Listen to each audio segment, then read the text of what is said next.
안녕하십니까. 토요 법회를 시작하겠습니다. 오늘 또 교재는 대념처경 사념처 명상의 세계 249쪽입니다. 저희는 지금 법념처를 공부하는데 몸과 마음에서 사념처 그렇게 먼저 몸을 알아차리는 수행과 다음에 느낌을 알아차리는 수행에 대해서 공부하고 있습니다. 자, 우리는 이 세상을 살면서 눈에 보이는 것만 있는지 알지 실제 눈에 보이지 않는 것은 있는지 모릅니다. 그러니까 실제 눈에 보이는 것들은 전부 관념적인 것이고 물질적인 겁니다. 눈에 보이지 않는 것은 정신세계예요. 그러니까 정신세계를 알아야, 눈에 보이지 않는 것을 알아야 비로소 우리가 살고 있는 것에 대해서 바른 이해가 가능합니다. 데카르트가 나는 생각한다, 고로 나는 존재한다. 그래서 서양 철학의 기본이 존재거든요. 근데 불교는 존재를 부정해요. 존재를 구성하고 있는 요소가 존재를 형성하고 있다. 그러니까 존재가 아니고 구성 요소로 봐요. 그렇다고 본다면 나는 생각한다, 고로 나는 존재한다가 아니고 나는 생각한다, 그러므로 나는 살고 있다. 생각이 마음이거든요. 근데 그 생각이 또 한편으로는 나는 생각한다, 나는 살고 있다라고 말할 수도 있고, 나는 생각하기 때문에 내가 살고 있는 것을 안다.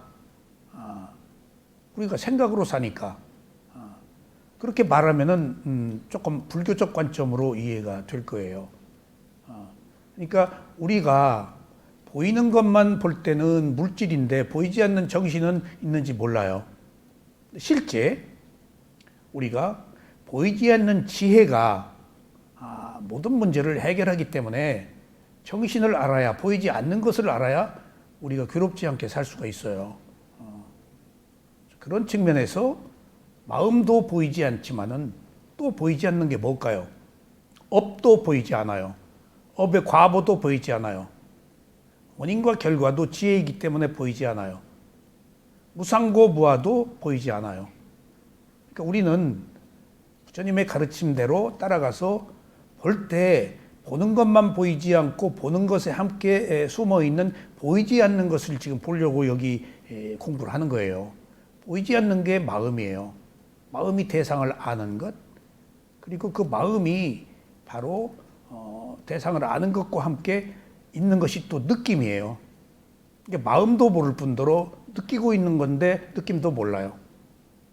느낌을 모르면 안 돼요. 그래서 사념처의 몸, 느낌, 마음, 법 네 가지를 부처님이 대상으로 알아차리라고 말씀하신 거예요. 우리가 느낌으로 살고 있는데 느낌인지 모르면은 느낌의 실체를 알 수가 없어서 관념으로 생각해요. 리얼리티 있는 그대로 보지를 못해요. 그러니까 느낌으로 산다는 건 뭘까요? 우리가 아는 것은 6가지 감각기관으로 알잖아요. 안입이 설신이로. 우리가 산다는 것은 눈, 귀, 코, 혀, 그 다음에 몸, 마음이 대상에 접촉해서 아는 거예요. 그럼 살고 있는 것은 6가지 감각기관, 6가지 정보의 채널로 대상과 접촉해서 받아들여서 살고 있는 거예요. 6가지 외에 다른 감각기관은 없어요. 그러니까 딱 이게 정해져 있어요. 우리가 살고 있는 게 몸과 마음이고, 몸과 마음에 있는 6가지 감각기관이에요. 그러니까 우리가 괴로움을 얻는 것은 감각기관을 제어하지 못해서, 다스리지 못해서, 볼 때 욕망이 일어나고, 들을 때 욕망이 일어나고, 냄새 맡을 때 욕망이 일어나서 있는 그대로 보지 못하고 욕망의 지배를 받기 때문에 보는 것만 보고 보이지 않는 건 못 봐서 우리가 괴로운 거예요.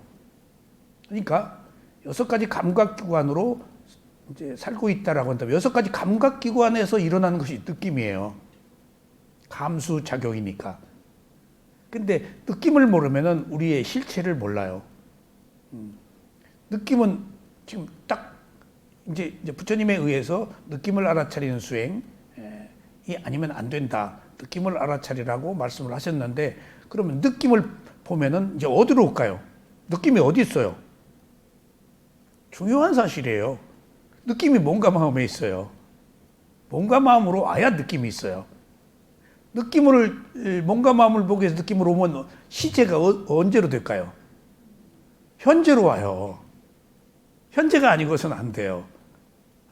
지나간 과거, 오지 않은 미래는 관념이고 실제하지 않고 다 사유, 생각이에요. 그러니까 현재에서만 문제가 해결돼요. 생각으로는 문제가 해결 안 돼요. 지혜는 현재에서만 나요. 그러니까 그 느낌이 이제 몸과 마음이 있고, 몸과 마음으로 오니까 현재가 있고, 그럼 이제 상당히 접근한 거예요. 그리고 몸과 마음에 있는 느낌을 보내. 느낌의 특징은 뭐예요? 무상이에요, 바로. 느낌은 똑같지 않아요. 쿡쿡쿡 지르는 거, 화끈거리는 거, 여러 가지 생각들. 여기 통증, 여기 저기 뭐 아픈 거, 뭐 배고픈 거, 뭐 온갖 느낌들이 막 바늘로 쪼듯이 동시다발적으로 일어나는 모든 현상들이 느낌은 무상이에요. 변한다예요. 그러니까 느낌이 아니면은 법을 볼 수가 없어요. 존재의 특성을 볼 수가 없어요. 그래서 위파사나 수행이 아니면 안 된다는 이유가 위파사나 수행은 한 인간의 몸과 마음으로 오게 되고 느낌이 몸과 마음이 있으니까 느낌은 무상하다고요. 그러니까 무상하기 때문에 느낌은 괴로움이에요. 전부 느낌이 괴로움이에요. 근데 제가 모두에 말씀을 드렸듯이 과거에 어떤 일로 인해서 늘 평생 동안 그 생각을 하고 살아왔는데 우리 스승이 딱 찍어주더라고요. 너 그때 그 느낌을 지금 현재로 가지고 오기 위해서 잊지 못하고 있는데 그 느낌은 일어났다 사라졌다. 근데 과거에 사라진 느낌을 현재로 가지고 지금 와가지고 상상으로 기억으로 그것을 얻으려고 하고 있기 때문에 지금 괴리가 생긴다. 실체하지 않는 것. 상상 속에 살고 있는 거예요. 돈키호테지. 돈키호테죠. 실존주의가 아니고. 그래서 느낌은 괴로움이에요. 근데 무상하다, 괴로움이다. 느낌은 내 마음대로 안 돼요. 업의 과보이기 때문에. 그래서 느낌에서 부상고부화가 있어요. 그리고 또 느낌은 변한다고 그랬죠. 그런데 가장 중요한 사실은 그 느낌이 나의 느낌이 아니다는 사실. 그 느낌이 그럼 누구의 느낌이야? 감각기관이 접촉해서 일어난 느낌이에요. 그것을 내가 그 순간의 마음이 단지 받아들여서 알 뿐이야. 근데 나의 느낌이라고 생각한다고요. 감각기관이 느끼는 거예요. 실제로. 근데 거기에 딱 내가 들어가 버려요. 모든 것을 자기중심적으로 나라고 생각하고 살고 있기 때문에. 그러니까 여기서부터 이제 지금 문제가 생기는 거예요. 그러니까 이렇게 느낌을 통해서 거슬러 올라가야 나의 느낌이 아니고 감각기관이 느끼는 것이고 단지 감각기관을 통해서 일어나는 것이 네 가지 조건에 의해서 마음이 아는데 그 네 가지 조건 중에 마음이 나의 마음이라 생각해서 네 가지 조건을 무시해 버리는 거예요. 네 가지 조건이 아는 건데 눈이 대상을 빛에 의해서 무엇이라고 아는 네 가지 조건이 성립되어서 아는데 거기 딱 나만 남아버리는 거예요. 내가 안다. 그러니까 조건이 아는 거예요. 그래서 이 느낌이 필요한 거예요. 법의 성품을 보기 위해서. 그러니까 제가 계속 말씀드렸지만은 느낌은 원래부터 있었다고 하는데 느낌을 알아차리는 수행을 부처님이 자기 몸에서 찾아내서 그 느낌을 통해서 무상고무화를 보고 해탈의 자유 깨달음을 얻으셨다고요. 그러면 이제 그런 느낌이 매우 피상적이고 또 이해하기 어렵고 있어도 있는지 모른다고요. 그래서 정신세계의 영역이기 때문에 그래요. 근데 다행히 마음은 몸과 함께 있으면서 비물질이지만은 느낌은 육체적 느낌과 정신적 느낌이 함께 있기 때문에 육체 안에서도 느낌이 있어요. 그래서 마음보다는 느낌을 알기가 훨씬 쉬워요. 그래서 제가 계속 화가 났을 때 화난 마음 보고 그건 정신적인 느낌이죠. 화난 마음으로 인해 생긴 가슴의 느낌을 봐라. 콩닥콩닥. 그건 육체적 느낌이에요. 근데 육체적 느낌은 몸에서 발견할 수 있잖아요. 고통, 괴로움을 마음이 일으킨 이미 일어났어요. 그러면 몸에 그 물결, 그 흔적, 파장이 있단 말이에요. 육체적 느낌을 통해서 마음의 느낌까지 실체, 느낌의 실체를 알 수가 있다. 무상하다는 것, 한결같지 않다는 것. 그래서 이 느낌도 부처님께서 느낌을 알아차리는 수행에 대해서 말씀을 하셨지만은 자세하게는 말씀을 하지 않으십니다. 어려워서 그래요. 사념처라고 얘기를 했지만은 구체적으로 느낌을 알아차리는 수행을 지도하는 스승이 그 고엔카, 우바킹, 그 레이디 사야도 계통으로 내려온 그 메소드, 그 방법에서만 느낌 얘기가 나오지 딴 데서는 느낌 얘기 안 해요. 주로 몸보는 수행 위주로 이제 하기 때문에. 그래서 저는 느낌의 중요성도 연기를 통해서 알게 되고 수행을 통해서도 알게 되었지만은 또 고행카 느낌을 알아차리는 수행을 직접 배웠기 때문에 그렇게 중요한지 몰랐어요. 그 느낌 알아차리는 수행을 그 고행카 수행을 하면서. 근데 이제 경전을 공부하면서 느낌이 이렇게 중요한 것이구나 라는 사실을 알았어요. 부처님도 계속 느낌 얘기를 하세요. 그러니까 그 느낌이 더 놀랄만한 사실은 행복과 불행의 느낌이에요. 예. 사랑, 돈, 명예, 지위가 다 느낌이에요. 부귀영화가 느낌이에요. 느껴서 아는 거예요. 근데 실제 우리는 그걸 느낌인지 모른다고요. 감각기관이 받아들이는 것이고 그 느낌은 나의 느낌이 아니에요. 그리고 느낌은 느끼는 순간 일어났다 사라져요. 근데 우리는 마침표 딱 찍고 좋아하는 느낌을 기억하고 얻으려고 하고 있잖아요. 이미 일어났다 사라져 버렸는데 모든 현상은 몸에서도 일어났다 사라지고 마음에서도 일어났다 사라져요. 근데 같은 마음이라고 가지고 가잖아요. 기억해서. 무상을 보지 못하면 안 돼요. 그래서 무상을 보기에는 느낌이 최적의 대상입니다. 그런 의미에서 우리가 느끼고 있는 것들, 그것들이 바로 얼마나 중요하다는 사실. 그러니까 행복과 불행이 느낌이듯이, 그럼 부처님이 여기서 말씀하신 느낌은 즐거움, 괴로움, 덤덤함이 느낌이다 라고 그렇게 요약하시고 그 이상 더 얘기 안 하세요. 육체적 느낌, 정신적 느낌, 맨 느낌 이런 것들이 있는데 그거 얘기는 안 하세요. 그냥 세 가지만 딱 얘기하세요. 즐거운 느낌, 괴로운 느낌, 덤덤한 느낌. 즐겁지도 괴롭지도 않은 느낌. 그러니까 지금 우리가 즐거움, 괴로움이 행복과 불행이잖아요. 감각적 욕망이 즐거움이잖아요. 그런 것들이 다 느낌에 매달려서 사는데 실제 느낌이 무엇인지를 모르고 있다고요.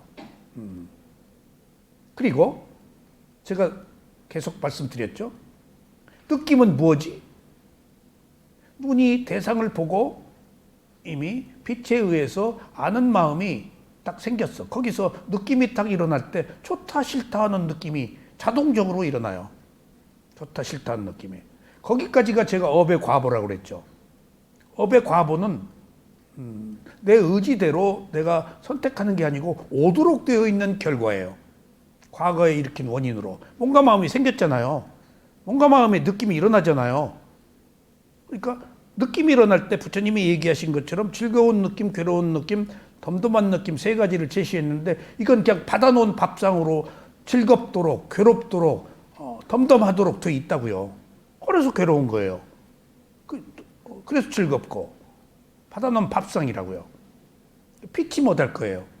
그런데 이제 위파사나 수행이라는 것이 생겨가지고 불가피 올 수밖에 없는 느낌, 받아들일 수밖에 없는 느낌을 꼭 받아들여야 되느냐, 꼭 즐거워야 되느냐, 괴로워야 되느냐 하는 문제에 있어서 부처님이 제시를 한 거예요. 어떻게? 접촉할 때 알아차리라. 그러면 느낌이, 맨 느낌이 일어난다. 접촉할 때 알아차리면은 좋다 싫다 안 하잖아요. 여러분들이 여기서 지금 좌선을 하고 경행을 할 때 몸과 마음을 알아차려요. 이미 몸이 감각 대상과 부딪혔을 때 지금 접촉할 때 이미 알아차려. 호흡도 접촉했잖아요. 접촉할 때 알아차리면은 즐겁고 괴로운 느낌이 안 일어나요. 부처님이 위파사나 수행으로 제시를 하신 거예요. 못 알아차려서 즐겁다 괴롭다 하는 업의 과보로 받을 수밖에 없는 느낌이 왔어. 그러면 그 단계에서 접촉해서 못 알아차렸으면 접촉 해서 일어난 즐겁다 괴로운 느낌이 왔을 때 알아차려라. 또 12연기가 제시하고 있는 거예요. 또 즐겁다 괴롭다 하는 업의 과보로 받는 느낌이 왔어. 그때도 못 알아차렸어. 그러면 가래가 일어난 것을 알아차려. 못 알아차리면 가래로 넘어가요. 욕망으로, 감각적 욕망. 그럼 거기서 또 알아차려야 돼요. 가래를 또 못 알아차렸어. 그러면 가래 다음에 가래를 강력하게 원하기 때문에 집착이 생긴다고요. 그럼 집착해서 알아차려라. 12연기의 12가지 단계에서 매 단계마다 알아차리면 끊어지는 거예요. 어느 위치, 어느 단계, 어느 때라는 게 없어요. 그냥 어느 순간에도 알아차리기만 하는 거예요. 부처님의 가르침이라는 거지. 시작도 중간도 끝도 없어요. 그럼 집착을 못 알아차렸어? 그러면 마지막에 집착을 해서 행위를 하잖아요. 업을 생성하잖아요. 그때 또 알아차려라. 못 알아차려서 태어났어. 그럼 태어나서 조금 7살 이후에 성년이 되어서 인식할 수 있을 때 그때 또 알아차려라. 그래도 못 알아차렸어. 그럼 죽을 때 알아차려라. 못 알아차렸어. 그럼 또 태어나야지. 태어나서 또 이제 과거 이제 미래에 태어남 현재 그러면 또 태어나서 몸과 마음을 또 알아차려라. 12가지 단계가 매 순간 어디랄 것도 없이 알아차리면 되는 거예요.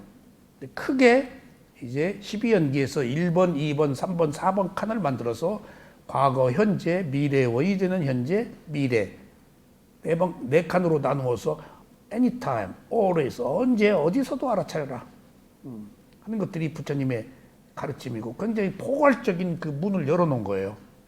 그러니까 하루 종일 못 알아차렸어? 하루 종일 아무것도 못 알아차렸네? 그게 제일 빠른 거예요. 못 알아차린 것을 알아차린 것이. 그러면 됐죠. 그리고 또 잊어버렸어. 그걸 또 새로 알아차려. 그러면 또 그것이 제일 빨리 알아차린 거야. 누구도 못 알아차리기 때문에 누구도. 그러니까 이게 늦고 빠르고가 없고 이런 그 깨달음으로 가는 그러니까 그 해탈의 자유로 가는 문의 동굴에 문에 진입했느냐 하지 않았느냐 하는 문제만 있지 실제 그 통로 안으로 들어와서 부처님의 가르침을 이제 따른다고 하면은 그냥 잊지 않고 열심히 노력만 하면 언젠가 우리가 괴로움이 없는 그런 그 자유를 얻습니다. 그게 무엇으로 결정되는가? 바로 인연이에요. 인연이에요. 새삼 느끼는 것인데 선한 인연이 없으면 알아차리는 의지가 일어나질 않아요. 고통 속에서도 죽지 않고 선한 의지가 일어나면 안 죽고 알아차려요. 정신 차리고. 근데 어려움 속에서도 선한 의도가 없고 업의 과보가 선업의 과보가 없으면 죽어요. 고통을 겪어요. 고통 속에서 오히려 꽃이 피는 것은 이미 고통은 과거에 선하지 못한 일을 했을 때 온 결과고 선한 일을 했으면 그 속에서 고통 속에서 그 진리를 오히려 발견한다고요. 그러니까 세상을 살아가는데 선한 일을 하는 것밖에 없구나. 어떤 위험 또 스스로 비켜갈 수 있고 위험에 빠졌어도 스스로 혼자 선택해서 구출될 수가 있어요. 누구도 나를 괴롭힐 수가 없어요. 내가 나를 괴롭히지. 누구도 나를 구출하지 못해요. 예수님이, 부처님이, 누가, 조상이, 부모가 누구도 내가 오직 구출할 수 있어요. 왜냐하면은 이건 물질과 정신의 문제에 있어서 내 마음이 각성이 돼서 그것들을 이해하고 받아들이는 순간 내가 극복할 수 있다고요. 내 마음이 대상을 받아들이는데 지금 내 마음이 결정하는 것이 누구 마음이 결정하냐고요. 저는 북한에서 내려온 사람 남북관계 문제 제가 저도 이상가족이기 때문에 조금 남다르게 그런 것들을 보는데 너무나 많은 사람들이 현대판 중국 가서 초선의 여자들이 한국 여자들이 그 압제에서 벗어나 가지고 중국에 다 팔려가요. 인신매매로. 이 세상이 어느 세상인데 거기서 애들 낳고 그리고 그 애 또 데리고 와 한국에 이제 거기서 탈출하고 어떤 중국 남자는 고이 보내주고 안 보내주겠죠. 별의별 일들 있죠. 살기 위해서 북한으로 돌아가면 죽으니까 참 참혹하구나. 그러니까 그 별하별 많은 일들이 다 있는데 그것을 저는 업으로 이렇게 보고 있는데 겪어야 될 그 속에서 또 여기 와가지고 이제 지금 그 통제된 사회에서 여기 오면 다 해결될 줄 알았는데 여기는 자본주의고 개인주의잖아요. 누구도 스스로 삶을 살아가는데 그러니까 여기 와서 적응 못하고 또다시 북한으로 가서 또 간 사람도 있고 왜냐하면 여기 나와서 일단 여권을 받으면은 어디고 갈 수가 있으니까 우선 차부터 사겠지. 운전 시험 보고 그리고 여권 내서 이제 중국도 가고 어디도 가고 그러니까 그런 속에서 자유를 찾았다고 그래서 모두가 다 행복을 찾느냐 오히려 더 타락하고 불행한 사람들도 개중에 없지 않아 있더라고요. 얘기 들어보니까 그런 사람들이 그게 바로 업인 것 같아요. 그 중에 어떤 사람들은 교수가 되고 박사가 되고 어떤 사람들은 큰 또 돈을 벌고 결국은 자기 문제는 자기가 해결하는 것이구나 하는 그런 그 업을 저도 업으로 봐요.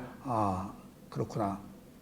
그러니까 지금 나의 삶, 나의 괴로움을 해결하는 것은 누구도 해결해 주지 못해요. 나의 의지가, 나의 노력이 해결해 줄 수 있지.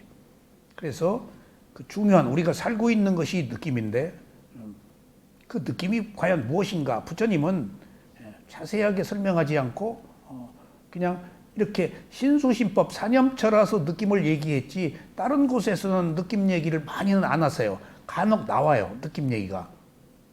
근데 매우 어렵기 때문에 마음, 느낌 이야기는 잘 안 하세요. 근데 이제 사념처니까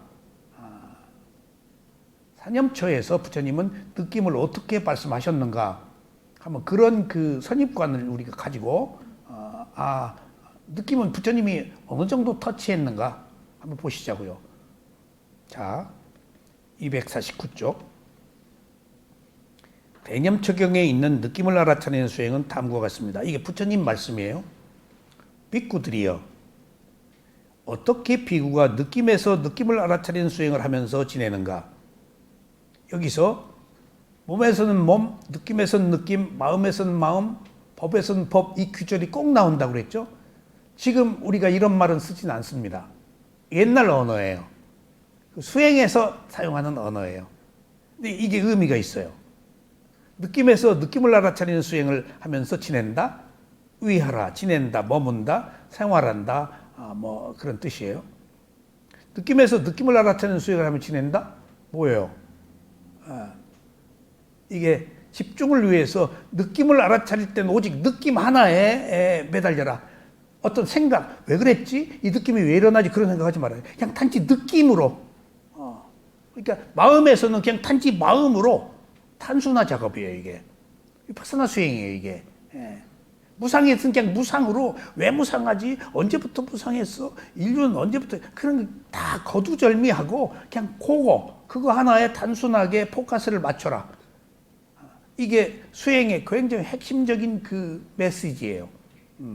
뭐든지 그냥 딱 대상으로 알기만 하면 돼요. 사유 끊고 그런 의미가 많습니다, 여기. 자, 뒤에 이것에 대한 설명이 나오니까 그냥 읽어 나가겠습니다. 비구들이여 여기 어떤 비구가 즐거운 느낌을 느끼면서 나는 즐거운 느낌을 느낀다고 안다. 괴로운 느낌을 느끼면서 나는 괴로운 느낌을 느낀다고 안다. 즐겁지도 괴롭지도 않은 느낌을 느끼면서 나는 괴롭지도 즐겁지도 않은 느낌을 느낀다고 안다. 바로 여기 나와 있네요. 즐거울 땐 즐겁네? 라고 알아라. 그게 느낌에서 느낌이란 말이야. 괴로울 때 괴롭네? 라고. 이때 즐거울 때 즐거움이네? 라고. 즐거운 느낌이네? 괴로울 때 괴로운 느낌이네? 라고 안다는 것이 뭐죠? 즐거움이 왔을 때, 괴로움이 왔을 때 즐거운 느낌이네? 라고 알으란 말이 뭐죠? 법으로 보라.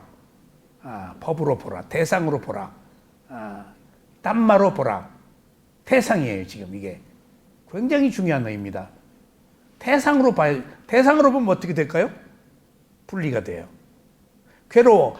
괴로움에 푹 빠져서 그냥, 아이고, 나 죽겠네. 즐거워. 아우 좋아 죽겠네. 취해버리잖아요. 객관화가 안 돼요.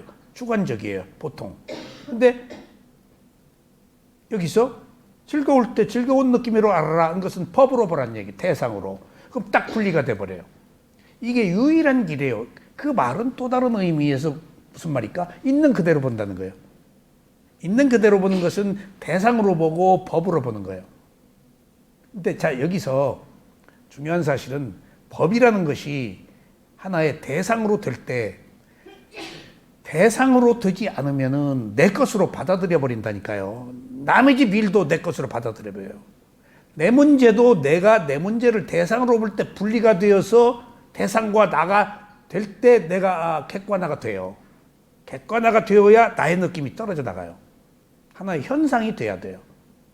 그러면 여기서 중요한 사실은 대상이 뭘까? 나름대로 그것들이 가지고 있는 가치관이에요. 법이라는 것이. 가치관은 굉장히 중요한 겁니다. 내가 천금이 있어도 가치관이 없으면 안 돼요. 내가 팔아야 돼요. 어젯밤 꿈에 어떤 그 유혹이 있었는데 꿈속에서 내가 가는 길이 아니야. 근데 이거 아니 나하고 상관없네. 예.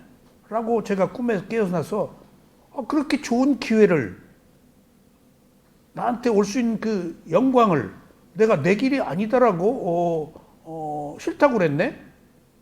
나 많이 컸네. 꿈속에서라도 그 덥석 움켜잡지 않고 거기서 내가 느낄 수 있었던 것은 가치관의 문제란 말이에요. 누구나 부귀 영화를 누리면 부귀 영화에 대한 그 가치관이 있을 거 아니에요. 근데 부귀 영화가 가치관 밖에서 벗어나 버리면은 아무리 큰 부귀 영화도 의미가 없어져 버리는 거예요. 그러니까 내가 의미를 부여하느냐가 가치관이에요. 그 가치관이 뭐였죠? 법이에요. 가치관이. 그게 진리예요. 그게 대상이에요. 그러니까 어떤 가치관에 따라서 도둑질하는데 가치관을 둔 사람이 있잖아요. 사기치는데 가치관을 둔 사람이 있고 다 나름대로 어떤 가치관의 차이가 있잖아요. 주관적 가치관, 객관적 가치관. 그러니까 그런 것들이 주관적인 가치관일 때 나의 가치관, 나의 생각, 나의 사상이 돼버릴 때는 이게 늪에 빠지고 자각이 일어나지 않아서 괴로움을 감각적 욕망과 함께 사는데 객관화가 되면 진실이 밝혀진다는 얘기예요. 무상고부화가 밝혀지고. 그래서 대상이 그렇게 중요한 거예요. 그러니까 불교는 뭐 하는 데죠? 불교는 아는 거예요. 뭘 알아요? 어떻게 알아요? 있는 그대로 아는 거예요. 무엇을? 뭔가 마음에서 일어나는 일을 있는 그대로 알면 어떻게 되죠? 선입관이 사라지고 개입하지 않고 대상으로 본다고요. 대상으로 보면 거기에 뭐가 있죠? 거기에 무아가 있어요. 무상고 무아가 있어요. 무상고 무아가 있으면 뭐 하죠? 덧없고 괴로움이고 내 것이 아니니까 집착이 끊어져서 내가 자유를 얻는 거예요. 가치관이 변한다는 얘기예요. 그 시작이 지금 대상으로 지금 아는 거예요. 지금 여기서 괴로움이 있을 때 나는 괴로움을 느끼네? 라고 알아라. 이 단순한 이 말이 가지고 있는 깊은 의미가 그렇게 커요. 그러니까 지금 단순하게 우리는 경전에 있는 내용을 읽고 있지만은 제가 수행을 하고 보니까 이런 단순한 말 한마디에 부처님의 깨달음을 얻는 모든 가르침이 집약돼 있어요. 그러니까 저는 처음에 아무 재미가 없어요. 이것이 지금 발리어 경전에 있는 부처님의 말씀이거든요. 근데 이것이요, 한문으로 된 암부 경전에서는 화려하게 표현돼 있어요. 한문으로 이제 발리어 경전이 산스크리트에서 한문으로 번역된 일련의 과정에 갈수록 부처님의 깊은 단순한 이 문장이 이제 화려해져요. 그래서 장엄해져요. 꾸민다, 장엄하다. 이렇게 부처님이 신격화되고 막 그 능력이 있는 사람으로 이제 자꾸 복을 주는 사람으로 막 그렇게 우리가 상상하니까 경전 귀절도 이렇게 화려해지더라고. 그런 것을 통해서 부처님의 가르침을 듣다가 발리어 경전을 처음에 접근하고 왜 이렇게 수수깡 같이 심심해? 맛이 없어? 왜 단순해? 안보 경쟁에서는 너무 화려하고 막 빠져들고 장풍 날리고 하는 것처럼 재미있었는데, 근데 차츰 제가 수행을 하면서 이 단어가 주는, 이 문장이 주는 깊은 의미를 하나 느끼면서 단순함의 진리가 있구나. 있는 그대로 보니까 단순하구나. 뭔가 각색이 되면 벌써 선입관이 개입된 거예요. 그래서 있는 그대로 본다. 남마가, 법이라는 게 있는 그대로 본다는 거거든요. 있는 그대로 보는 것을 아는 것, 불교는. 그게 지혜예요. 있는 그대로 볼 때만이 존재가 가지고 있는 무상고무와의 특성을 알 수 있어요. 그래서 여기서도 그런 의미가 있습니다. 자, 또 이제 이게 간단찮아요. 세간의 즐거움을 느끼면서 나는 세간의 즐거움을 느낀다고 안다. 여러분들, 우리는 세간의 즐거움이 뭐예요? 세속에서 감각적 욕망, 탐진치를 가지고 살면서 생기는 것이 세간이에요. 그러니까 여기서 지금 탐진치는 있어서는 안 되는 건데 세속에서 살고 있기 때문에 세속에서 즐거운 느낌, 세속에서 즐거운 느낌은 감각적 욕망이에요. 탐욕이에요. 그 느낌을 느낄 때 느낀다고 알아라. 여기 그런 느낌 느끼면 안 된다. 탐욕에 있는 느낌이 있어서는 안 된다란 말 안 하시잖아요. 세속적 환경에서 살고 있고 세속의 느낌을 가지고 살고 있기 때문에 그걸 존중하는 거예요, 지금. 왜 존중할까요? 그것은 알아차릴 대상이니까 옳다 그르다를 하질 않아요, 지금. 분리를 할 뿐이지. 세간의 느낌이라고. 지금 중요한 사실은 선악이 없어요. 우리가 과거에 선한 일도 하고 선하지 못한 일도 해서 업의 과보로 살고 있잖아요. 어떻게 할 거예요? 내 의지대로 되지 않고 있는데. 내가 악한 일을 했어요. 사실은 내 의지대로 한 거 아니에요. 업의 과보대로 한 거예요. 내가 선한 일 했어. 내가 선한 일을 한 거 아니에요. 업의 과보로 선한 일을 했어요. 그럼 그 퍼센테이지의 문제가 있어서 내가 과보로 사는데, 업의 과보로, 과연 업의 과보에서 벗어나서 자기 의지대로 사는 부분은 얼마일까? 그건 수수께끼예요. 그건 지적 수준, 선업에 따라서 그 퍼센테이지가 많은 사람도 있고 적은 사람도 있고 아예 업대로 사는 사람도 있어요. 근데 우리는 조금 살아온 업을 극복해서 새로운 선업을 쌓자고 퍼센테이지를 좀 올리고 있는 거예요. 그 차이예요. 근데 거의는 퍼센테이지를 올리려고 하면서도 거의 업의 과보대로 살아요. 그리고 업의 과보대로 사는 것이 일견 또 타당해요. 그러니까 우리가 업의 과보라는 것이 그럴 수밖에 없던 현실적 조건을 먼저 받아들여야 되거든요. 받아들여야 새로운 원인을 만들 수 있다고요. 근데 우리는 못 받아들이고 있잖아요. 헤어질 사람, 헤어질 사람을 내 감각적 욕망으로 악업으로 만났는데 그것을 선업으로 생각하고 애써 움켜쥐고 놓지 않고 있잖아요. 거기서 오는 고통들이 얼마나 커요. 그러니까 만남과 헤어짐이 자연스러워서 내가 어떤 슬픔, 비탄, 헤어짐이 있을 때 내가 살으려고 오히려 헤어진 것일 수도 있어요. 나한테 온 고통이 오히려 더 큰 불행을 예방하는 것일 수도 있다고요. 임군난 씨. 나한테 온 불행이 지금 이것으로 내가 자각하도록 오히려 나한테 온 고통이 나를 더 살리려고 온 고통이 될 수도 있다고요. 그것은 내 의지, 선택의 문제예요. 왔는데 내가 빠져서 거기에 천착해가지고 더 구렁텅이로 빠질 건가? 그 고통을 통해서 내가 극복할 것인가? 하는 문제에 있어서 자기 의지대로 되는 게 아니구나 하는 걸 제가 느껴요. 아까 돈 얘기도 마찬가지예요. 누구라고 돈을 모아서 하고 싶지 않겠어요. 근데 성격이 그런데 원래 그렇게 살아왔는데 오랫동안 돈보다 더 큰 퀄리티가 있기 때문이에요. 저는 돈을 좀 벌었는데 돈에 그렇게 가치를 두지 않았어요. 아마 그래서 지금 이런 생활을 하고 있는지도 모르겠습니다. 이런 생활을 한다고 했을 때에도 제가 지금 제과자 입장에서 한국명상원을 지금 꾸려가고 있잖아요. 제과자가 이런 거 하기 힘들어요. 다 비구니한테 가지. 승가로 가지. 예.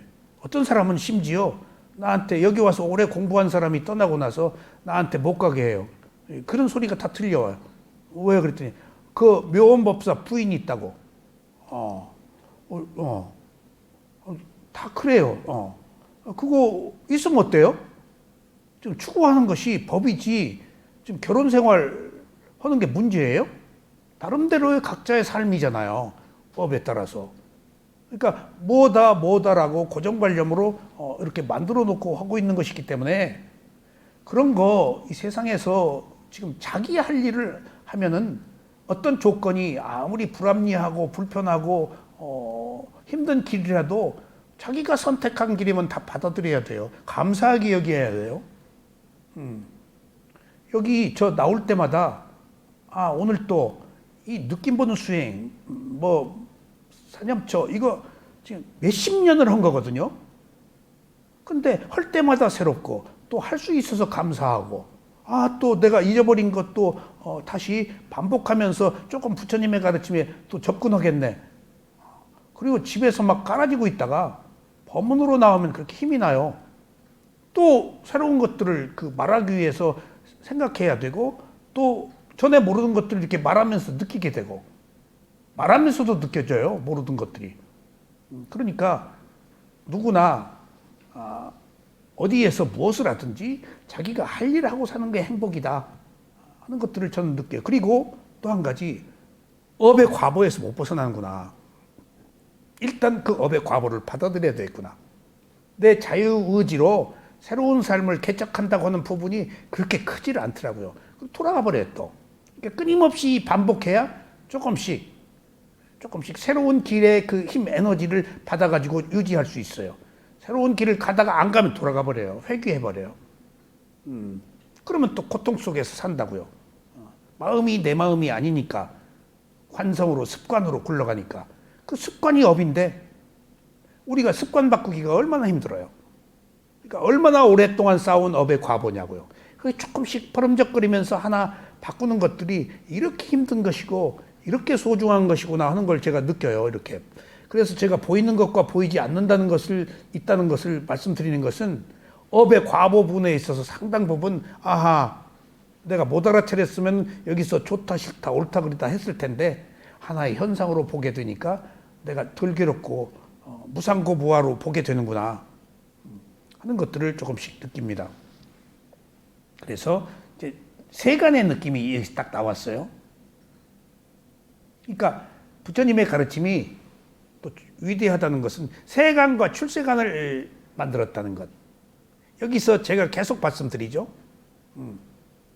제가 이 말을 쉽게 얘기하는데도 상담할 때 전화로 상담할 때 못 알아들어요 사람들이. 제가 요새 개정의 얘기를 하잖아요. 개정의 8정도. 정이 세간이에요. 정이. 세간에서 일어난 것. 정에는 원인과 결과가 있잖아요. 정에는 자아가 있어요. 선악이 있어요. 정에는. 아직 해가 아니잖아요. 그러니까 대상과 하나가 되어서 강력하게 붙어가지고 번뇌를 억눌렀기 때문에 거기 빈틈에 어느 때는 선하고 어느 때는 악하고 이게 지금 우리가 살고 있는 것들이 세 가지잖아요. 개정해에서 정이 지금 세간이다고요. 그것을 부처님이 존중했다는 사실. 그러니까 정을 존중하고 있는 그대로 알아차리는 것에서 해가 꼽혀진다는 사실. 그럼 해는 뭘까? 정도 지혜예요. 선정의 지혜예요. 근데 지금 선정의 지혜니까 위탁과 위자라 행복 그런 것들이 정의 세계에서 행복도 있죠. 근데 해는 뭘까? 해는 딱 무상이에요. 무상 앞에 뭣도 맞설 수가 없어요. 덧없으니까. 행복도 무상으로 딱 가면 금방 일어났다 사라져버린 건데 그러니까 무상고 무아일 때만이 자아가 소멸되어서 집착이 끊어지는데 아직 개에서는 정에서는 아직 내가 있단 말이에요. 그러면 개는 뭘까? 개는 알아차림이에요. 도덕적 덕목이 알아차림이에요. 그러니까 개울 아닙니다. 알아차림이에요. 개는. 알아차림 자체가 도덕적 덕목이니까. 그러니까 딱딱하게 개울 그러지 않아요. 그런데다가 또 개는 도덕이고 율은 뭘까요? 율은 규칙이에요. 그러니까 우리는 비구, 비구니가 아니기 때문에 수계를 안 받았잖아요. 비구, 비구니. 그러니까 5개 지키면 되는 거예요. 그건 도덕적인 것. 근데 비구, 비구니가 되는 어떤 승가의 일원으로 귀속이 되면은 율이 필요해요. 율이. 그러니까 그걸 합쳐서 계율이라고 하는데 그걸 그 도덕적 덕목, 나를 보호해 주는 것. 그러니까 알아차려서 내가 도덕적 덕목을 가지면은 계청정에 의해서 심청정이 되어 가지고 집중이 돼. 집중해서 해청정, 지혜가 난다. 해서 계정해에서 이미 세간은 정이다. 그러니까 세간에서 일어나고 있는 일을 내가 정이라고 표현하는 것은 악도 알아차릴 대상으로서 세간 속에 있다. 사교도 부처님의 가르침을 왜곡하는 어떤 그 잘못된 가르침도 정의 세계에서 자아가 있기 때문에 누구나 할 말이 있어. 각자 인연에 따른 업일 뿐이야. 그러면 정에서 나쁜 짓 했어. 아직 자아가 있어서. 그러면 저 나쁜 놈이네. 아니야. 큰 시각으로 개정에서도 아직 해에 가지 않은 사람일 뿐이야. 언젠가 가. 정에서 나쁜 짓 했어. 그 사람이 좋은 짓도 하고 나쁜 짓도 해. 그러니까 제가 개정해에서 새롭게 받아들인 시각은 누가 누구를 탓할 게 없구나. 개정해에서 정의 세계다, 해의 세계다 라고. 아직 해의 세계에 가지 못했으면 아직 해의 세계에 가지 못한 수준일 뿐이야. 나중에 가면 되지. 때가 되었어. 인연이. 그래서 인연이 중요하다는 거예요. 조건의 성숙이.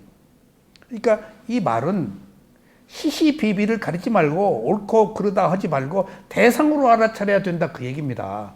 무엇이 됐든지 대상으로 알아차릴 때 지금 세간에서도 대상으로 알아차리는 거냐. 그러면 출세간으로 간다는 얘기예요. 세간에서 즐거운 느낌이 있을 때 세간에 내 탐욕이 즐거운 느낌이잖아요. 감각적 욕망이. 그걸 있는 그대로 알아차리면은 대상으로 알아차리면 세간적 느낌이라 할지라도 알아차릴 때 출세간으로 간다는 얘기예요. 그래서 세간의 진리를 속죄라고 그러고 출세간의 진리를 진죄라고 말하는 이유도 거기 있어요.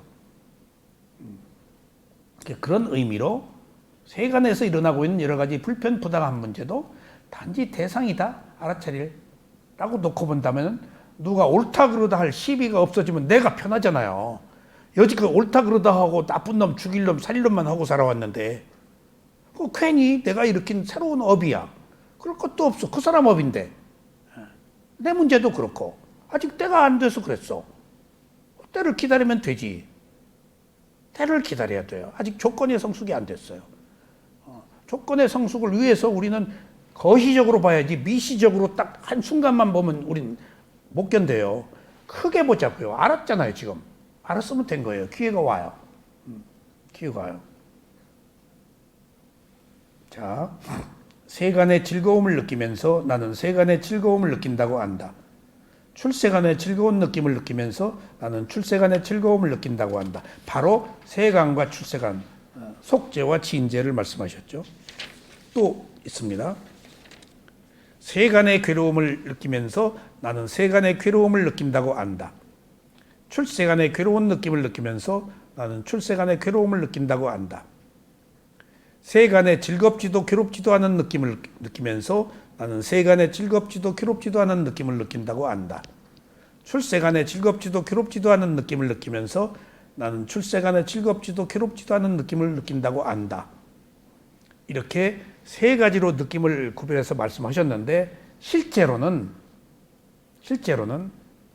아비담만 논장에 나가나 주석서에 가야 이제 맨 느낌이 나와요.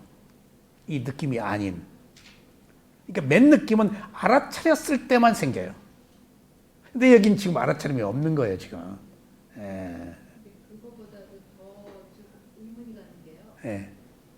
그 세간의 느낌하고 출세간의 느낌이 구별하는 게 예. 이게 세간의 괴로움이다. 이게 출세 간의 괴로움이다. 이걸 알 수가 있나? 알 수 있어요. 예, 무상으로 보면 돼요.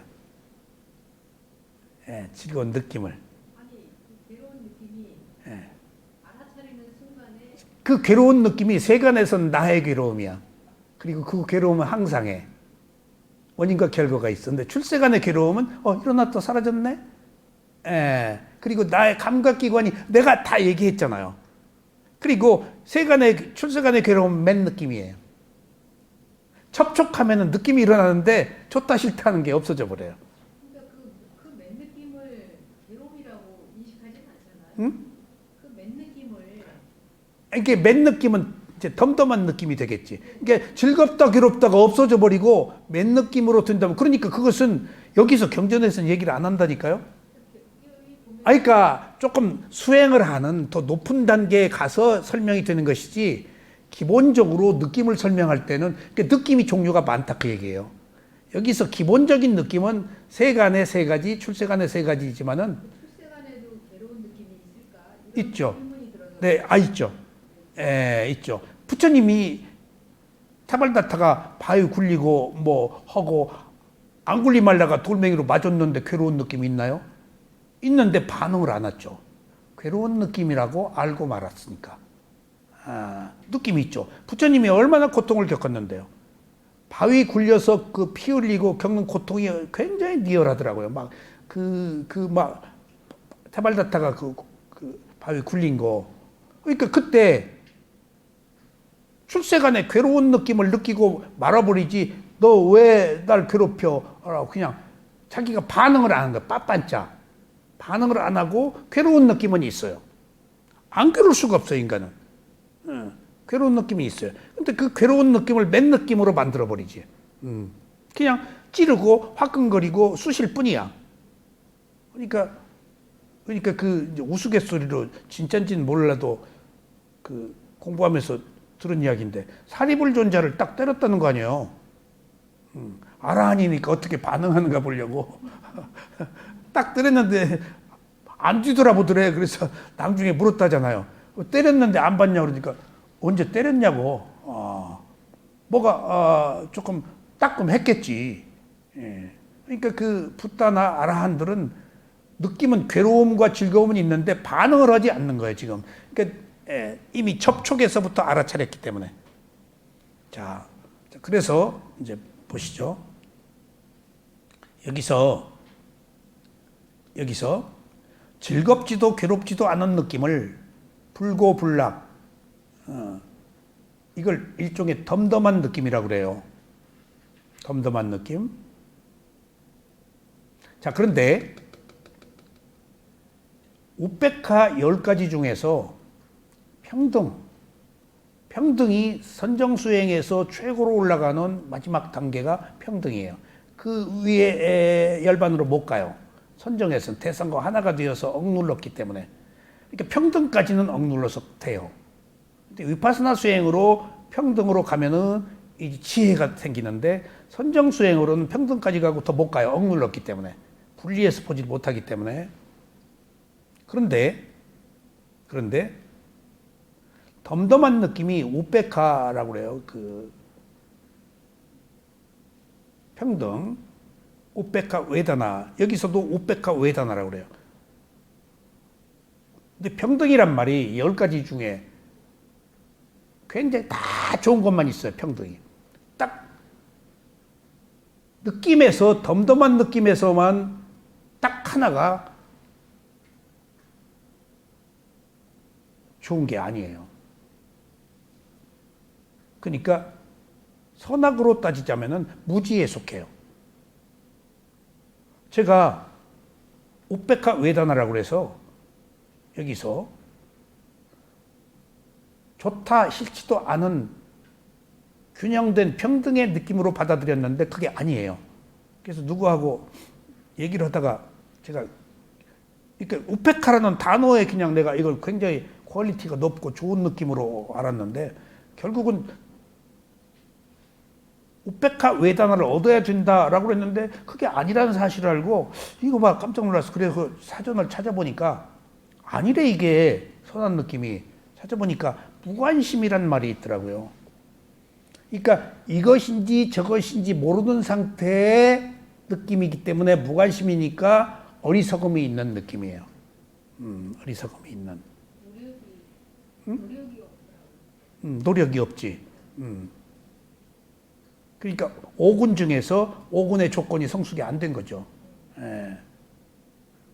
근데 이제 경전을 뭐 달리 해석할 차원이 아니고 요즘에 제가 느끼는 것이 무관심한 이 느낌과 말한 대로 노력이 없는 이 느낌, 이것을 실제 우리가 어떻게 체험하고 있는가라고 한번 살펴보자고요. 이게 자, 알아차림이 있는 마음, 아는 마음, 모르는 마음, 이 두 개만 크게 놓고 본다고요. 그럼 이 지금 요것은 모르는 마음이 있잖아요, 지금. 그러면 아는 마음은 알아차림이 있어요? 모르는 마음은 알아차림이 없어요? 그럼 이것은 뭘까? 에? 모르는 마음에 속할까요? 아는 마음에 속할까요? 노력이 없으면 모르는 마음에 속하는 저는 아는 마음 쪽이라고 노력이 없는데도. 최근에 그렇게 생각했어요. 최근에 그걸 발견했어요. 왜냐하면은 모르는 마음에서는 계속 사유가 들어가고 생각을 하고 과거, 현재, 미래로 가요. 근데 아는 마음에서는 알아차리다가 알아차림을 놓쳐서 쉬고 있는 상태, 그게 맹한 상태예요. 멍한 상태. 그러니까 수행을 하다가 멍한 상태에 빠지는 것이 지금 즐겁지도 괴롭지도 않은 상태예요. 근데 멍한 상태가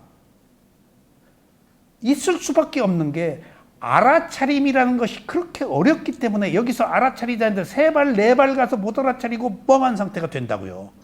근데 알아차리다가 못 알아차린 상태가 멍한 상태예요.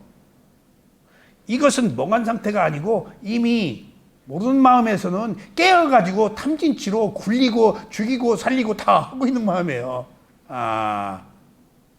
근데 여기서는 알아차리다가 알아차림을 중지하면은 바로 멍한 상태로 가서 멍한 상태에서 또 알아차려요. 여러분들이 좌선을 하면서 1시간 40분 동안 깨어있는 상태가 얼마 돼요? 깨어있다가 멍하잖아요. 멍하다가 또 알아차리고. 그러니까 이 멍하다는 것이 의학적으로 보면은 정신세계에서 보면은 안 좋은 것으로 보지만 의학적으로 보거나 실제 리얼리티 현실적 문제로 보면은 멍한 상태에서 무엇을 하는 줄 아세요? 휴식을 해요. 휴식이 필요해요. 계속 알아차림이 계속되면 상기가 와요. 휴식이 필요해요. 릴렉스 이완돼요. 멍하니. 그러니까 적어도 멍한 상태가 알아차림이 있는 상태보다는 더 높은 퀄리티가 아니라고 하더라도 알아차림과 멍한 상태는 함께 간다는 사실을 제가 알았어요. 좋은 것도 아니고 안 좋은 것도 아니고. 아닌데 알아차리다가 알아차리지 못하기 때문에 그때 휴식을 취하기 때문에 멍한 상태를 잘못됐다라고 보지 말고 잠시 알아차림을 쉬고 있었네 그렇게 이해하라고요. 저는 그걸요. 예. 요 순간에는 업을 안 만든다 하고 생각합니다. 그러니까 지금 선업도 안 된 거지. 근데 그러니까 근데 업을 안 만든다 그러면 기리야치따가 되는데 기리야치따는 아니거든요. 알아차림이 있는 것이 기리야치따인데 업을 안 만든다 그러면 안 돼요. 기리야치따가로 돼버리는 거예요. 부처님은 업을 만든 사람인데 그건 이론적으로 틀려요. 그러니까 여기서 휴식을 취한다는 얘기예요. 자, 그러면 휴식을 취한다는 얘기가 멍 때린다는 것을 휴식을 취한다 그러는 것을 이론적 배경으로 제가 생각했는데, 자, 의식이 4가지 그 분류 있다고 그랬죠. 우리가 깨어 있는 상태, 그 다음에 알파 상태, 이건 뇌가 1초 동안 뛰는 속도로 측정한 겁니다. 심리학자들이 분석한 거예요. 그 다음에 데타, 델타. 그렇게 4단계로 나눠서 깨어있는 상태에서는 뇌파 1초 동안 줄 수 높아요. 근데 우리가 수행을 하면은 집중이 되잖아요. 수행을 하면 뇌가 4번 내지 7번 뭐 그런 상태로 떨어뜨려요. 깨어있으면서 수면 상태로 떨어뜨려요. 이게 수행의 메디테이션의 치유 효과예요. 마음을 고요하고. 몸 아프면 병원 가도 마음 아프면 치유할 데가 없잖아요. 뭐 종교 믿고 뭐 하는 길밖에. 근데 특히 그 중에서 명상은 어떤 초월적 존재를 믿는 게 아니고 자기 자신의 알아차림으로 집중을 통해서 깨어있는 상태에서 뇌가 1초 동안에 뛰는 속도를 수면 아래로 떨어뜨려서 마음을 고요하게 하는 거예요. 그러니까 보세요. 여러분들이 경험하는 것이 수행을 하다가 조는 게 일이다고요.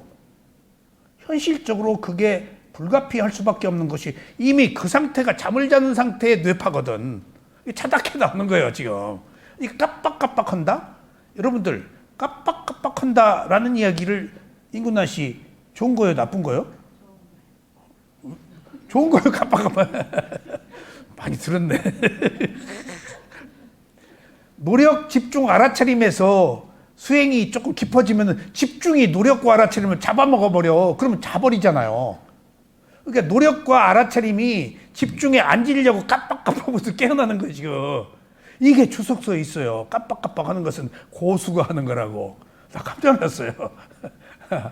이게, 그러니까 그 나중에 거친 대상보다 미세한 대상, 맥박을 알아차린다 하는 것도 지금 단계적 과정에서 나중에 스승들이 거친 것보다 미세한 걸 잡아라. 근데 처음에는 잡기도 힘드니까 거친 통증 호흡을 잡아야지.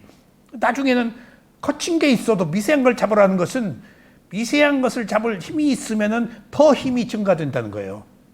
그걸 잡으려고 노력을 더 한다는 거지. 그러니까 그런 의미에서 수행은 깜빡깜빡 수면 상태에서 멍청한 상태로 떨어졌다가 깨었다, 떨어졌다 깨었다 하면서 어느 순간에 호련히 깨끗해지는 것들을 내가 매번 경험하거든요. 자다가 깨다가 자다가 어느 순간 아예 자버리든가 또 한참 자다가 깨어나서 몇 분 깨끗하게 할 수 있다든가. 그러니까 우리가 멍청한 상태, 멍 때린다고 하는 것들이 쉬이 말하면 여기서 즐겁지도 괴롭지도 않은 느낌을 일명 덤덤한 느낌이라고 말했을 때 이런 상태에도 우리가 좋다 나쁘다고 할 것 없이 이것이 지금 덤덤한 느낌이 알아차림이 없는 쪽에 그 모르는 마음의 상태일까 아는 마음의 상태일까 해서 내가 놓고 보니까 여기는 덤덤한 느낌에서 모르는 마음에서는 탐진치의 느낌이단 말이에요. 이게 근데 이것은 알아차리다가 조금 깜빡깜빡하는 그런 상태이기 때문에 우리가 어느 의미로 그걸 일종의 그 선정수에서는 무기라고 그래서 강력하게 대상과 하나가 되어서 수행을 하는 선정수행에서는 무기가 문제가 있지만은 위파사나에서는 얼마나 알아차리기가 매우 힘들고 그러니까 알아차리기가 힘들으니까 알아차림과 알아차림 사이에 이런 그 소위 말하면은 그 약간 멍청한 상태, 알아차림이 느슨해진 상태가 유지되는 것들 이것들을 애써 잘못됐다라고 해서는 안 되겠구나 하는 걸 느꼈어요. 그러니까 제가 느낀 거예요. 왜?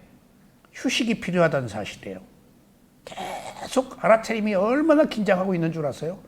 원래 알아차리면 긴장을 안 해야 되는데 지금 있는 그대로 알아차리지 못해요, 우리가. 아직 그 단계가 아니에요. 있는 그대로 알아차리는 것은 부처님 길이었지다요. 근데 우리는 조금 알아차림에 힘이 들어간다고요. 의도가 들어간다고요, 호흡도. 그러니까 호흡이 순탄하지가 않아요. 근데 어느 순간에는 조금 돼요. 그러니까 아직 우리가 있는 그대로 알아차리는 상태가 아니기 때문에 몸과 마음을 알아차릴 때 계속 긴장하고 있다는 사실을 제가 알았어요.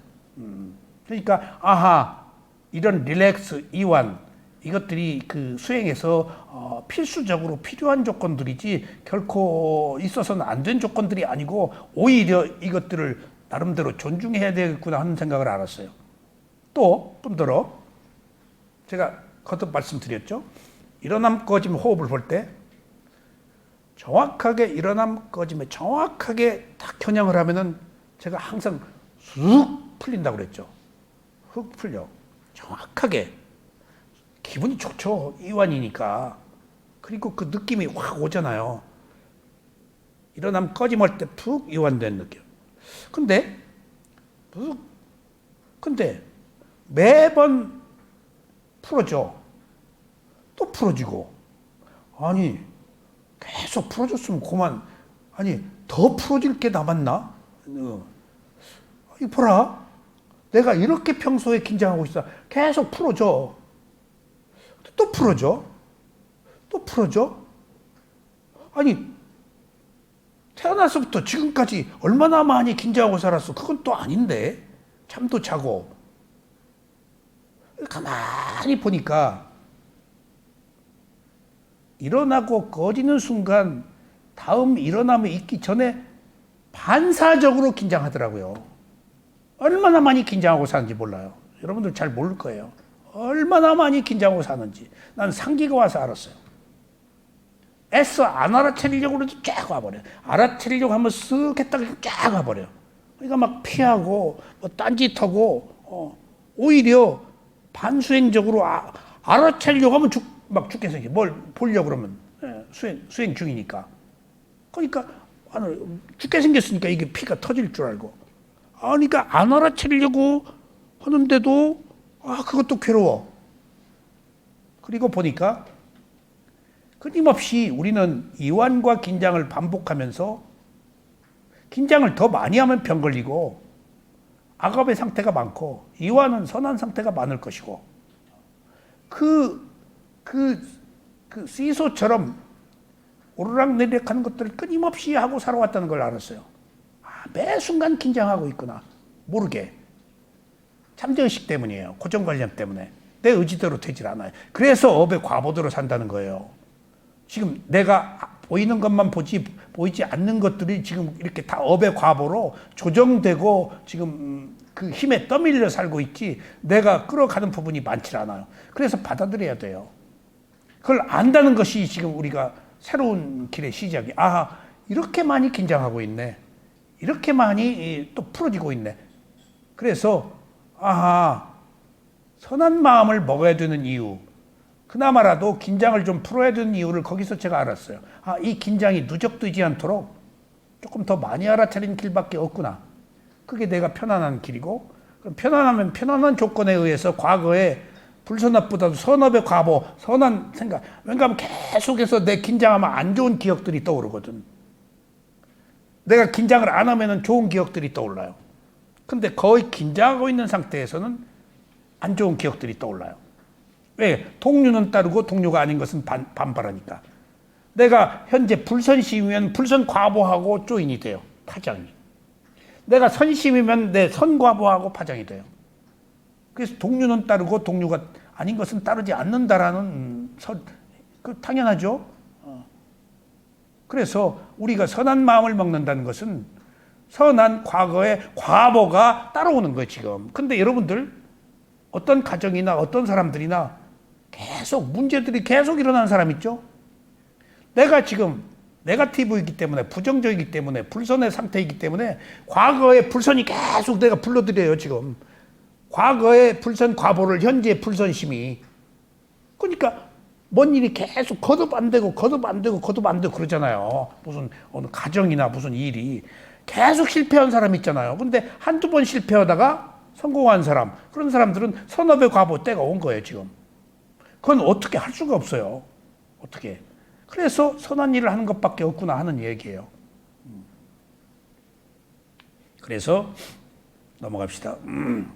여기서 즐겁지도 괴롭지도 않은 느낌을 우리가 느낄 때는 제가 말씀드린 여러 가지 정황으로 봐서 때로는 그것이 멍청한 상태일더라도 멍 때리는 상태일더라도 휴식을 취하고 잠에 빠지는 파장이 떨어진 상태에서 다시 그 상태에서 또 알아차리면 된다 라고 그렇게 이해를 해주세요. 나중에 맨 느낌, 육체적 느낌, 정신적 느낌으로 넘어가면 이런 것들하고 또 다른 얘기가 나와요.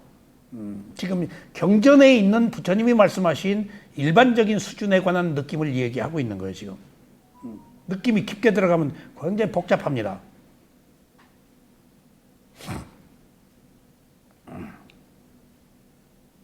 우리는 매 순간 여러 가지 느낌을 느낍니다.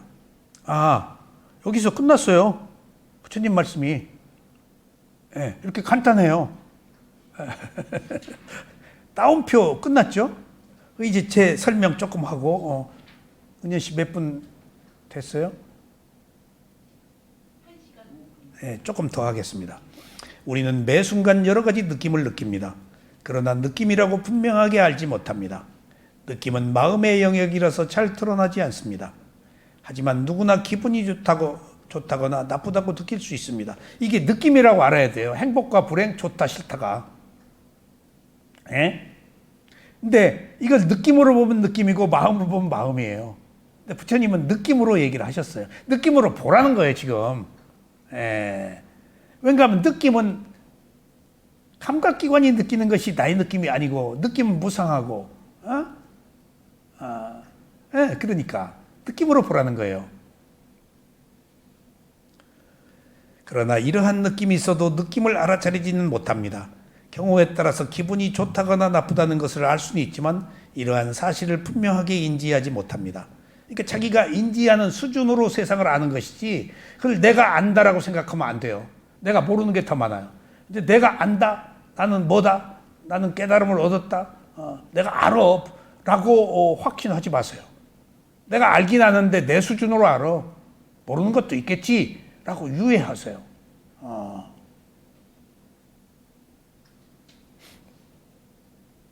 이때 느낌이 일어났지만 이 느낌을 알아차리지 못한 것입니다.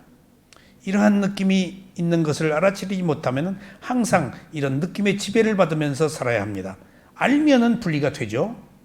그래서 자신의 의지로 사는 것이 아니고 자신의 느낌의 지배를 받아서 살게 됩니다. 그러면 감각에 치우쳐 바른 판단을 하면서 살기가 어렵습니다. 이때 느낌을 알아차리는 수행을 하는 것입니다. 느낌을 느낌으로 보면, 그러나 느낌을 알아차리지 못하면 수행을 하는 것이 아닙니다. 만약 수행을 해서 느낌을 알아차리면 즐거울 때 즐거운 느낌에 취하지 않아 더 즐거운 느낌을 원하지 않습니다. 그래서 즐거움으로 인해 생기는 여러 가지 폐해가 생기지 않습니다. 그렇지만 수행을 하지 않아서 느낌을 알아차리지 못하면 즐거운 느낌에 취하여 더 즐거운 느낌을 원합니다. 이것이 욕망으로 발전하는 시작입니다. 욕망은 멈출 줄을 모릅니다. 그래서 계속 욕망을 추구합니다. 이렇게 되었을 때 즐거운 느낌으로 인해 생기는 감각적 쾌락을 탐닉하게 됩니다. 이 결과는 괴로움과 슬픔, 비탄입니다. 일반적으로 즐겁거나 괴로움을 안다고 했을 때도 사실 있는 그대로 알아차리는 것이 아닙니다. 즐겁네, 괴롭네 했어도 피상적으로 알지. 그래서 즐거울 때 적극적으로 동참하고 괴로울 때 적극적으로 도피합니다. 이렇게 대처했을 때 느낌을 더욱 키울 뿐이지 문제가 되는 느낌을 잠재울 수는 없습니다. 그러나 우리가 안다 그래도 정확하게 안 게 아니고 그냥 아는 둥 마는 둥 하다가 휩쓸려 간다는 거지. 과보에. 이렇게 대처했을 때 느낌을 더욱 키울 뿐이지 문제가 되는 느낌을 잠재울 수는 없습니다. 그러나 즐거운 느낌이라고 분명하게 알아차리면 느낌이 객관화되어 감각적 욕망으로 진행되지 않습니다. 마찬가지로 괴로운 느낌이라고 분명하게 알아차리면 객관화되어 극단적으로 저항하거나 괴로움으로부터 도피하지 않습니다. 만약 느낌을 있는 그대로 알아차리면 느낌의 지혜의 불씨가 되어 느낌이 지혜의 불씨가 되어 깨달음에 이르며 느낌을 있는 그대로 알아차리지 못하면 느낌의 괴로움이 불씨가 되어 끝없는 고통을 겪어야 합니다. 자, 지금 이제 다음은 부처님께서 얘기하신 짤막한 느낌에 관한 규절을 풀이한 것이에요. 조금 자세하게. 그래서 오늘 다음 시간에 제가 말씀드린 내용이 좀 반복됩니다. 그래서 부처님이 말씀하신 내용을 제가 주석으로 다 풀이를 했어요. 이게 어떤 의미다. 다음 시간에 느낌에 대해서 공부하시겠습니다. 감사합니다.